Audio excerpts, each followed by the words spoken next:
Last week, we saw how Moses' life had completely fallen apart. He had grown up as a prince of Egypt, perhaps believing he was destined to lead his people, the Hebrews, from slavery to freedom.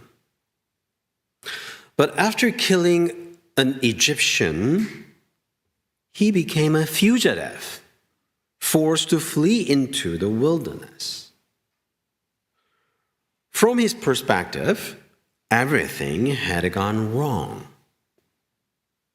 Now, he was stuck in the middle of nowhere, tending sheep, far from any sense of purpose.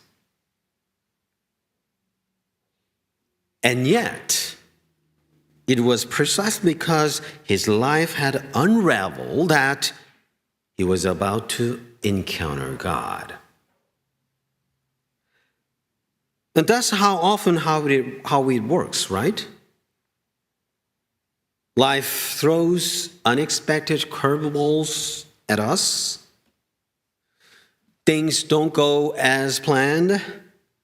Sometimes it feels like everything is falling apart. But in those moments, when our plans collapse and our reality shifts, we often find ourselves drawn closer to God. Have you noticed that people tend to have their biggest encounters with God not when life is going smoothly, but when they feel completely lost? Have you noticed that? It's rarely in moments of success or comfort, but rather when they feel off track, stuck in the wrong place, unsure of their purpose, maybe even questioning their identity. Is this really who I'm supposed to be? And here's the irony. Some of the most life-changing moments in history, where God directly meets people, often look like bypasses. Again and again, we see God showing up in the wilderness, in the middle of uncertainty, right when people feel like they've lost their way. But here's the twist. What feels like a bypass to us is actually the path God intended all along. The moments that seem like everything is unraveling, those are the moments that push us to ask deeper questions, to search for something beyond ourselves. That's the pattern we see over and over again. People meet God not when life is perfect, but when their plans have completely fallen apart. What we see as the back road often turns out to be the main path all along. And that brings us to another key takeaway. Just because we are near where God is working doesn't mean you'll actually notice. You can be right next to what God is doing and still miss it completely. Look at Moses. His struggle brought him to the burning bush. But even then, he had to make a choice. He had to turn aside to see the burning bush. He had to stop what he was doing, leave his sheep behind, and step closer. And that's a big deal. It wasn't just some random event that happened to Moses. It was a moment that required him to make a choice, He could have kept walking, kept tending to his sheep, kept moving on with his day. But instead, he decided to pause. How many times do we get close to something God is doing, but we don't actually stop and engage? We stay distracted, wrapped up in our own to-do lists, and never make the effort to notice what God might be calling us to. And it's really easy to rationalize it away. I mean, Moses, he could have said, that's just a weird bush, but there's probably a scientific explanation for it. Or maybe, that's very interesting, but you know what? I'm really busy right now. I don't have time for this. I have other responsibilities. Sounds familiar, right? We can get so caught up in our daily routines, our everyday responsibilities and tasks, that we miss those moments when God is trying to get our attention. And here's the thing. If Moses had walked by that burning bush without ever stopping to take a closer look, he would have missed everything. His calling, the whole path that would eventually lead him to free the Israelites, would never have started. So, it's a wake-up call for us. Just being close to where God is working doesn't mean we'll notice it or be part of it. We have to make a conscious decision to lean in, to stop and take notice. It's easy to let the busyness of life keep us moving forward without ever taking a step back and ask, God, what are you doing right here, right now? So let me ask you, what is God inviting you to notice in your life? Are you too busy to see it, or are you willing to stop, reflect, and really engage with what He's up to?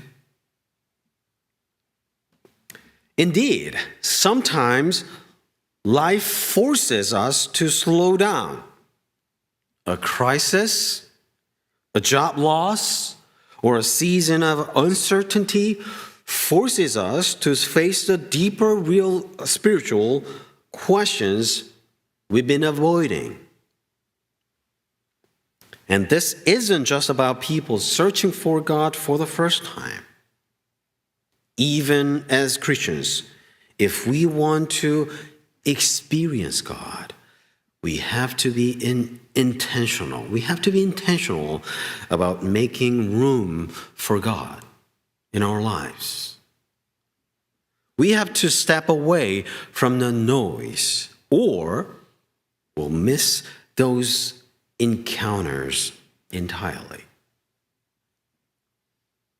And here's something really important. Most of us don't recognize the burning bushes in our lives. A burning bush is something that shakes off the way you see the world, something that doesn't fit into your usual way of thinking. What are those things? For some, it's a deep sense of emptiness. You've tried everything. Therapy, relationships, success. You've tried everything. But something still feels missing. What if that hunger is actually pointing you toward God. For others, it's success itself. You achieve what you always wanted, and yet you still feel unfulfilled. And what if that feeling is telling you that you were made for something more, something greater? And then there are intellectual struggles, if you will.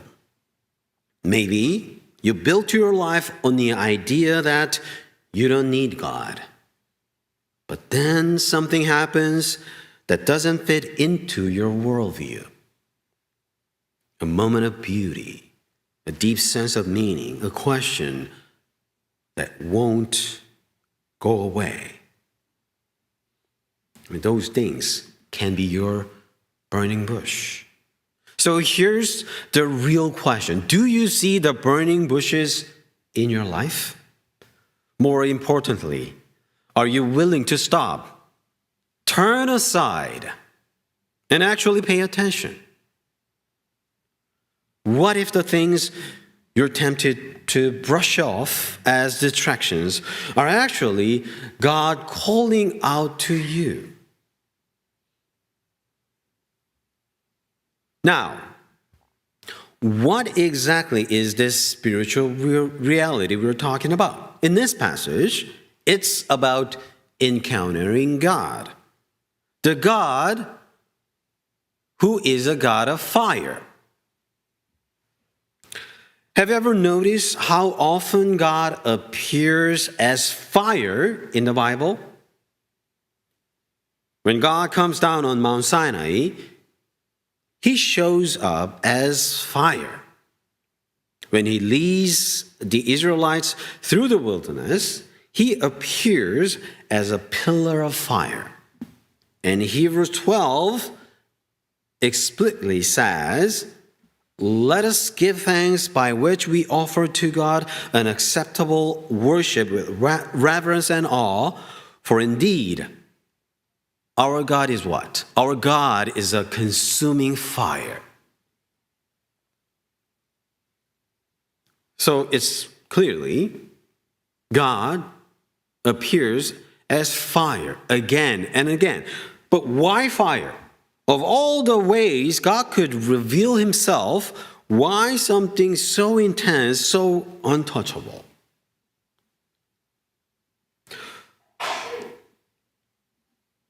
In fact, fire teaches us something about reality.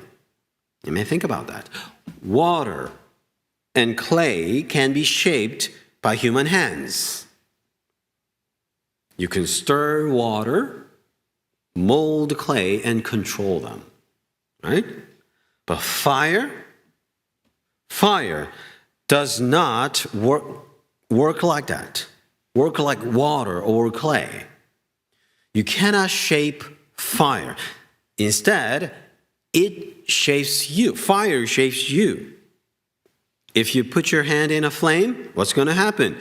You don't control it. It burns, it consumes, it transforms whatever comes close. Fire is unyielding. Now, let's look at Moses' encounter with God.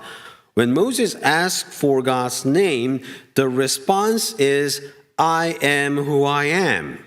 I am who I am. What does that mean? People have debated what that means for centuries, but instead of just analyzing the words, we need to look at the moment it was spoken. God has just told Moses to go confront Pharaoh. And Moses is not exactly thrilled. He pushes back. This doesn't make sense. I'm not qualified. No one will listen to me. Last time I tried, it didn't work. What if they ask, "Who sent you? Who sent me?" And I don't even know your name.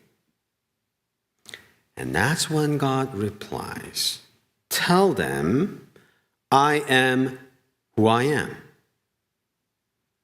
In other words, God is saying, "Moses, I don't fit into your categories. I am who I am, unshaped, unchanging, and unyielding, just like fire." God is saying, "Moses, my name is not I am who you want. My name is I am who I am.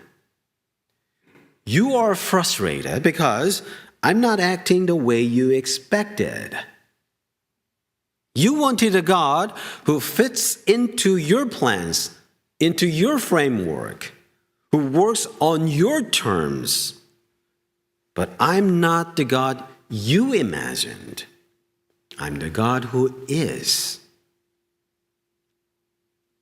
And honestly, this is a hard truth for a lot of people. Today, many young people would say, "Christianity worked for my parents, but I need to find what works for me.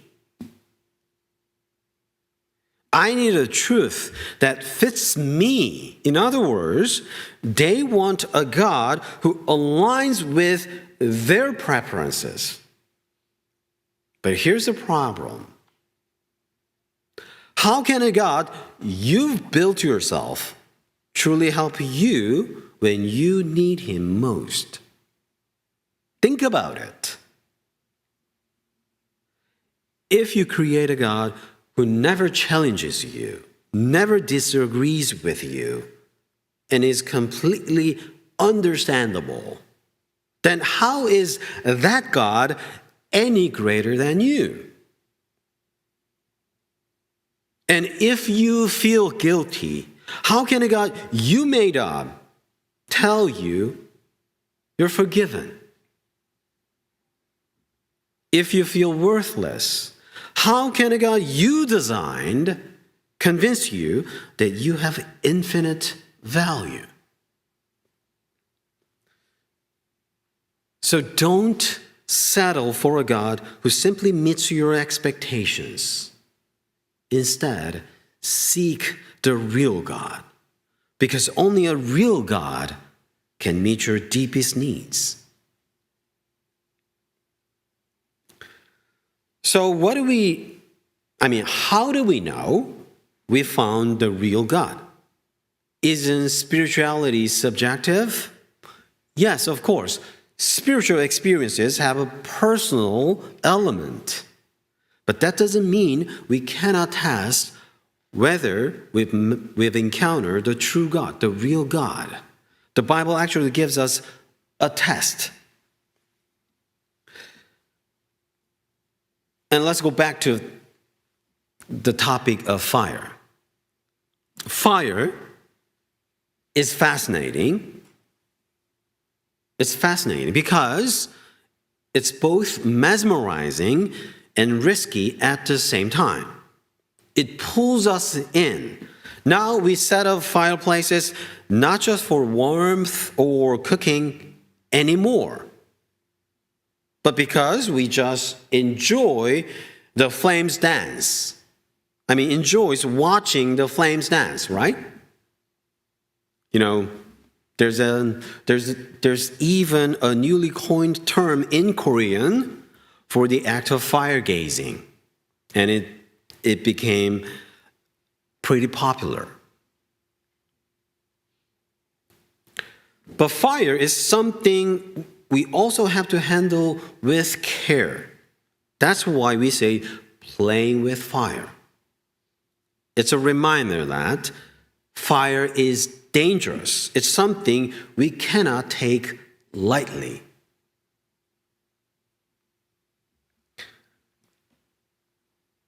And the Bible presents God the same way.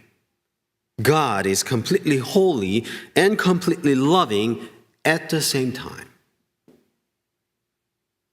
Human-made gods tend to be either strict rule givers, intimidating but distant, or all accepting and soft, comforting but unchallenging. But the God of the Bible is both. He burns with absolute holiness. He has zero tolerance for evil. But he also burns with unstoppable love, a love so deep that he refuses to let go of us. And that's how you know you found the real God, because he's not the God you would have invented. And that's why he's the only one who can truly change you in your life. And here's something even more mind-blowing than the burning bush itself. The real mystery isn't just why the bush isn't burning up. It's something much bigger. Think about this. Why did Moses even go check it out? Because it didn't make sense. A bush on fire that wasn't turning to ash doesn't make sense. Because fire consumes whatever it burns. But when Moses steps closer, God doesn't say, "Come here, Moses. Let me give you a hug." God doesn't say that. No. The first words are sharp. Stop. Don't come close. Don't come any closer. Then God tells Moses to take off his sandals.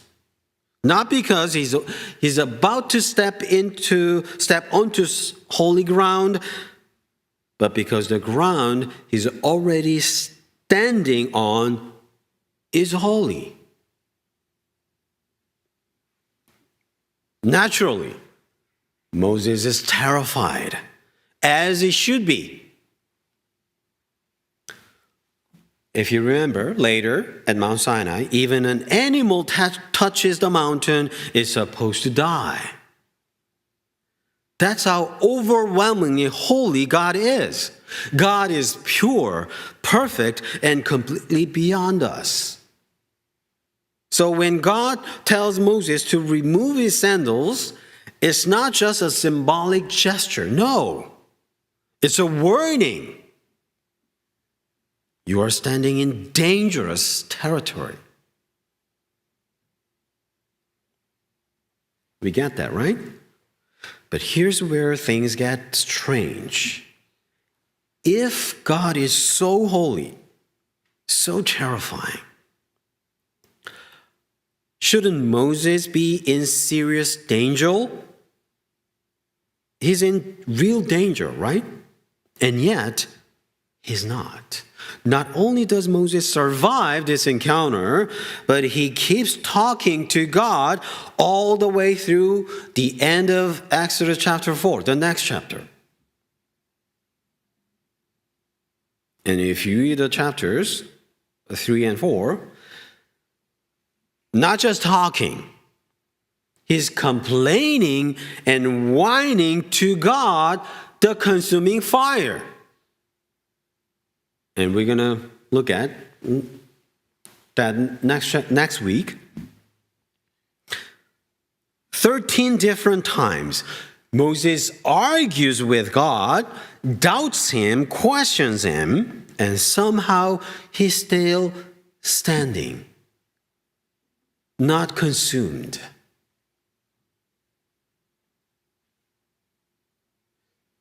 So this is the real mystery. How does Moses survive?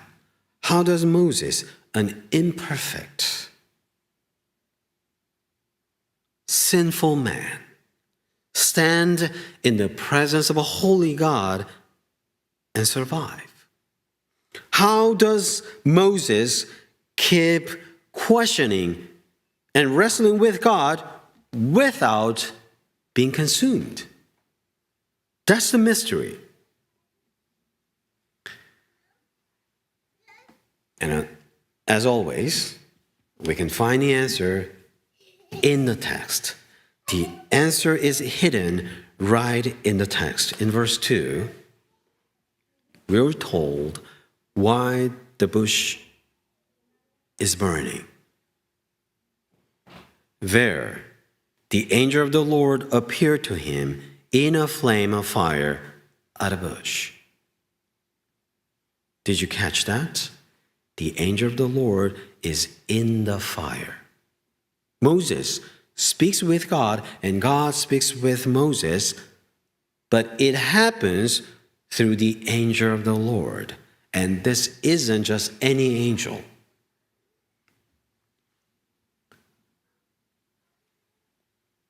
You know, in the Bible, angels appear to human beings.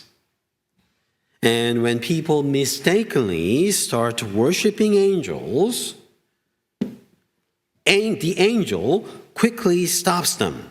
Get up. I'm just a servant like you. I'm just a creature like you. You're not to worship me. But in this moment, Moses removes his sandals as an act of worship. And the angel doesn't stop him. In fact, the angel commanded him to do so. What's happening here? It means this isn't an ordinary angel.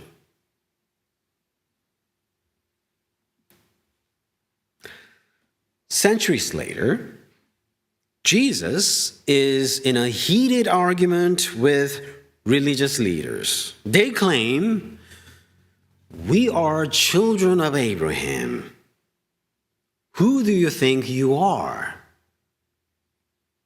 And you remember, Jesus responds with something shocking. Before Abraham was, I am. Not I was, but I am. Taking the very name of God for himself. The religious leaders knew exactly what Jesus was claiming. That's why they immediately tried to kill him. And this is why it matters. The only reason Moses could stand before a holy God and survive was because of the mediator, the angel of the Lord. And the only reason we can know this same holy yet loving God today is through Jesus Christ, our mediator. Jesus was there at the burning bush. He is the I am. And that changes everything. The only way to truly know God, not just an idea that we create, but the true God, is through Jesus Christ. Every other concept of God falls into one of those two extremes. Either a God who demands everything from you, or a God who accepts everyone without question. But in Jesus, especially at the cross, we see something completely different. We see a God who is both perfectly holy and deeply loving at the same time. The cross shows us this breathtaking balance. God's justice demanded payment for sin, and his love led him to pay it for himself, for us, in place of us. That's the kind of God who can truly change you. A God who only demands leaves you crushed, but a God who only accepts leaves you stuck. But a God who atones, who takes on the burden of sin himself, turns your whole life upside down. And when the Holy Spirit makes this truth real in your heart, you will never be the same. Now, how do we know we've really met the real God? A true encounter with God isn't just about feeling something spiritual, feeling inspired. It's not just about that. It's about being called to something. Throughout the Bible, whenever somebody meets God, there's always a call to action. There's always a call to action. Moses himself became like the burning bush, set ablaze by God's presence, but not consumed. And that's what happened when you truly meet God. You're changed and you're sent out. Again, how do you know you've truly met God? When you, like Moses, turn aside to encounter God through Jesus, what's going to happen to you? You become a burning bush yourself. The same holy presence that used to be locked away in the temple, so powerful, so terrifying that no one could approach it, is now open to us because of Jesus. And now, through Jesus, you can be filled with God's holiness and love. You can be a burning bush, like Moses. So I ask you, are you burning with the light of God, yet not consumed because of Jesus Christ? If not, what is holding you back? Stop waiting. Stop making excuses. And turn aside. Seek Him. Let His love and holiness ignite your life. Because even a simple bush, when set ablaze by God, can stop people in their tracks. So let Him set you on fire. The time is now. Turn aside and encounter Him.